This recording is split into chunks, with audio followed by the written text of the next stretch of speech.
Hi മക്കളെ, ഇന്ന് നമ്മൾ പഠിക്കാൻ പോകുന്നത് സ്വദേശ് മെഗാ ക്വിസിൻ്റെ സംസ്ഥാനതലം ഒറിജിനൽ ക്വസ്റ്റ്യൻ പേപ്പറാണ് കേട്ടോ. ഫസ്റ്റ് ക്വസ്റ്റ്യൻ, ശബ്ദം ശ്രദ്ധിക്കുക. ആതിരക്കിലാങ്കിലും കൂട്ടമെത്രയാങ്കിലും ബോധഹൃത്തിലെപ്പോഴും ഏകനായി നടന്നു നീ.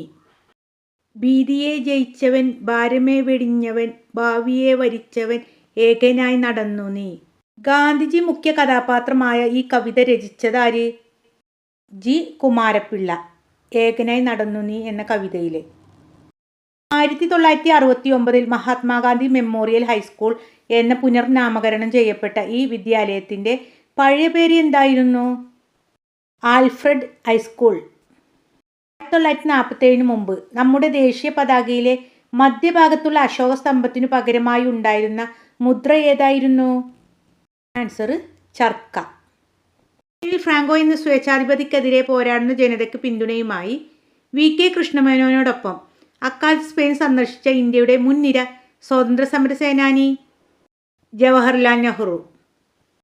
1857 ശേഷം ഏറ്റവും ഗുരുതരമായ കലാപം എന്ന് ബ്രിട്ടീഷ് വൈസ്രോയി ലിൻലിത്ഗോ വിശേഷിപ്പിച്ച പ്രക്ഷോഭം ഏതായിരുന്നു? ക്വിറ്റ് ഇന്ത്യ സമരം. 2024 പാരീസ് ഒളിമ്പിക്സിൽ ആദ്യ മെഡൽ നേടിയ ഈ ഇന്ത്യക്കാരി ആരായിരുന്നു? ആൻസർ മനു ഭാക്കർ. മനു ഭാക്കർ ഹരിയാനക്കാരിയാണ്. ഇരട്ട മെഡലാണ് മനു ഭാക്കർ 2024 പാരീസ് ഒളിമ്പിക്സിൽ നേടിയിട്ടുള്ളത്. ദേശസ്നേഹിയായ വ്യവസായി രത്തൻ നെവൽ ടാറ്റ 1937 ഡിസംബർ 28 മുംബൈയിൽ ജനിച്ചു. അദ്ദേഹത്തിൻ്റെ മരണം എന്നായിരുന്നു? 2024 ഒക്ടോബർ 9. 1919 റൗലറ്റ് നിയമത്തിനെതിരെ പ്രതിഷേധിക്കാൻ സത്യാഗ്രഹ സഭ ആരംഭിച്ചതാര്? അത് പിന്നെ ആൻസർ പറയേണ്ട ആവശ്യമില്ല, മഹാത്മാഗാന്ധിയാണ് അല്ലേ. സത്യാഗ്രഹം എന്നാൽ സത്യത്തെ മുറുകെ പിടിക്കുക. ഗാന്ധിജിയുടെ സമരായുധം തന്നെ സത്യാഗ്രഹമായിരുന്നു അല്ലേ. ഇന്ത്യൻ ദേശീയ പതാക ആദ്യമായി ബഹിരാകാശത്ത് എത്തിച്ചത് ഏത് വർഷം നടന്ന ബഹിരാകാശ ദൗത്യത്തിലാണ്? 1971 അപ്പോളോ 15. ക്രിസ് മിഷന്റെ പരാജയത്തെ തുടർന്ന് ഇന്ത്യയിൽ ആരംഭിച്ച സ്വാതന്ത്ര്യ സമര പ്രക്ഷോഭം ഏതായിരുന്നു? ക്വിറ്റ് ഇന്ത്യ സമരം. ഇന്ത്യയിൽ ശാസ്ത്ര ഗവേഷണവും വികസനവും പ്രോത്സാഹിപ്പിക്കുന്നതിനായി 1969 നെഹ്റു സ്ഥാപിച്ച സ്ഥാപനം ഏതാണ്? Indian space research organisation ISRO. 2002 നിലവിൽ വന്ന 86ാമത് ഭരണഘടനാ ഭേദഗതിയിലൂടെ കൂട്ടിച്ചേർത്ത അനുച്ഛേദം 21A അടിസ്ഥാനത്തിൽ നിലവിൽ വന്ന സുപ്രസിദ്ധ നിയമം ഏതാണ്?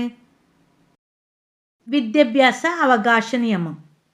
ഇംപീരിയൽ ബാങ്ക് ഓഫ് ഇന്ത്യ ഇന്ത്യയിലെ പുരാതനമായതും വലുതുമായ വാണിജ്യ ബാങ്കുകളിലൊന്ന്. 1955 ജവഹർലാൽ നെഹ്റു ഇന്ത്യൻ പ്രധാനമന്ത്രി ആയിരിക്കുന്ന കാലത്ത് ഏതു പേരിലാണ് പുനർനാമകരണം ചെയ്യപ്പെട്ടത്? State Bank of India. കൂറുമാറ്റ നിരോധന നിയമം, സ്ത്രീധന നിരോധന നിയമം ഇവ ഏത് ഇന്ത്യൻ പ്രധാനമന്ത്രിയുടെ കാലത്തുണ്ടായ നിയമങ്ങളാണ്? രാജീവ് ഗാന്ധി. 1946 ഡിസംബർ 9 ഭരണഘടനാ നിർമ്മാണ സഭയുടെ ആദ്യ സമ്മേളനത്തിലെ അധ്യക്ഷനാരായിരുന്നു? ഡോക്ടർ സച്ചിദാനന്ദ സിൻഹ. ഇന്ത്യൻ ഭരണഘടനയുടെ 22 ഭാഗങ്ങളിലായി വിവിധ കാലഘട്ടങ്ങളെ സൂചിപ്പിക്കുന്ന ചിത്രങ്ങൾ നൽകിയിട്ടുണ്ട്. ആ ഭാഗത്ത് നൽകിയിരിക്കുന്ന ചിത്രം ഏത് കാലഘട്ടത്തെയാണ് കാണിക്കുന്നത്? ആൻസർ മോഹൻജൊദാരോ കാലഘട്ടം. ബ്രിട്ടീഷ് കാലത്ത് ഏതൊരു ഇന്ത്യക്കാരനെയും വാറന്റ് ഇല്ലാതെ അറസ്റ്റ് ചെയ്യാം, വിചാരണ കൂടാതെ തടവിലാക്കാം. ഇത് റൗലറ്റ് നിയമത്തിലെ വ്യവസ്ഥകളാണ്. ഇതിനെതിരെ നടന്ന പ്രക്ഷോഭങ്ങൾ ഏത് സംഭവത്തിലാണ് കലാശിച്ചത്? ജാലിയൻ വാലാബാഗ് കൂട്ടക്കൊല 1919. ഏത് സ്വതന്ത്ര സമര പോരാളിയുടെ ചിത്രമാണിത്? അലി അഫ്രീദി. ബ്രിട്ടീഷ് വൈസ്രോയിയായ മേയോ പ്രഭുവിനെ വധിച്ചത് ഇദ്ദേഹമാണ്. The awakening of Indian woman എന്ന പുസ്തകം രചിക്കുകയും സ്വതന്ത്ര സമരകാലത്ത് വനിതകളെ സുസജ്ജമാക്കാൻ അഖിലേന്ത്യാ വനിതാ കോൺഗ്രസിന് കളമൊരുക്കുകയും ചെയ്ത ധീര വനിതയുടെ പേരെന്ത്? കമലാദേവി ചതോപാധ്യായ.